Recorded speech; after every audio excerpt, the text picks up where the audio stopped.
सुबह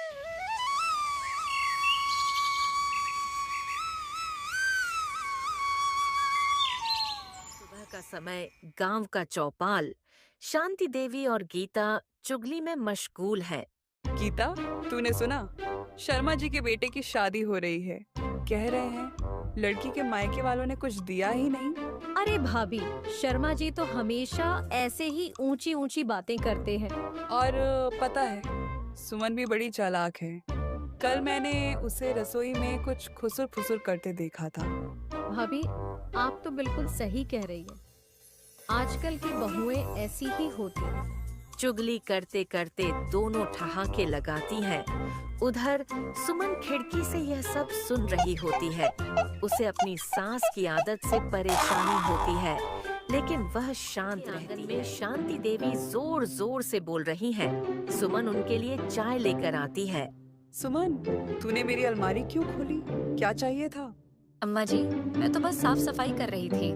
साफ सफाई? मुझे सब पता है। तुझे मेरी मिठाई खानी थी, है ना? अम्मा जी, मिठाई तो आप पहले ही छुपा कर रखती हैं। मुझे कैसे मिलेगी? सुमन की बात पर शांति देवी थोड़ा झेंप जाती है, लेकिन चुगली की आदत उन्हें शांत नहीं रहने का समय। शांति देवी गांव वालों के साथ बैठी हैं। वह सुमन के बारे में कुछ बातें बना रही हैं। अरे, हमारी सुमन बड़ी चालाक है। कल देखो, मेरे पुराने गहने निकाल कर पहन रही थी। सच भाभी जी, ये तो बड़ी गलत बात है। उधर ये बात सुमन तक पहुंचती है।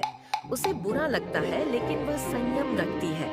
वह सोचती है कि सास को उनकी आदत का एहसास कैसे कराया जाए। सुमन शांति देवी के लिए खाना परोस रही है। धीरे धीरे बात छेड़ती है। अम्मा जी, आजकल गांव में आपकी बड़ी तारीफ हो रही है। हाँ, मुझे पता है। सब मेरी सलाह लेने आते हैं। लेकिन आज मैंने कुछ अजीब सुना। पड़ोस में कोई कह रहा था कि आपकी नीली साड़ी कितनी पुरानी हो गई है। क्या? किसने कहा ये? गीता चाची बता रही थी। शांति देवी भड़क जाती है और गीता से बात करने के लिए घर से बाहर निकल जाती है। सुमन अपनी योजना की सफलता पर मुस्कुराती है। आंगन गीता रोटी बना रही है। तभी शांति देवी गुस्से में वहां पहुंचती हैं। गीता, तूने मेरी साड़ी के बारे में क्या कहा? भाभी, मैंने तो कुछ नहीं कहा। झूठ मत बोल, सुमन ने सब बताया। भाभी, आपको गलत फहमी हुई है। सुमन तो बड़ी चालाक है।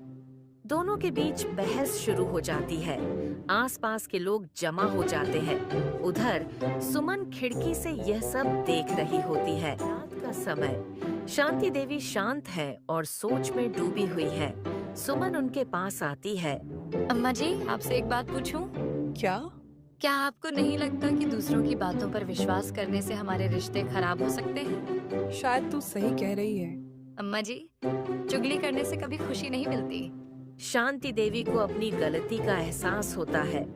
वह सुमन से माफी मांगती है और वादा करती है कि अब वह अपनी आदत बदलेंगी।